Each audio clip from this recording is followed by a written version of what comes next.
Hello friends, welcome back to our YouTube channel Tech and Cryptos. Today in this video let's learn about how to add photos on Facebook. So let's get started.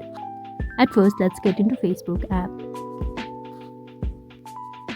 Now here we can see what's on your mind written over here and this photos icon over here. Simply tap on this. We need to allow the access to camera roll and click on allow. Now we can choose any photos we want to add.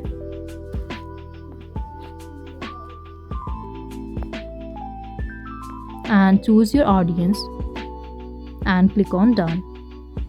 Once you are done choosing your photos, you can simply click on post in the top right corner. So the photo is posted. So this is all. This is how we can add photos on Facebook. I hope you liked the video. Please do like and subscribe. Thanks for watching.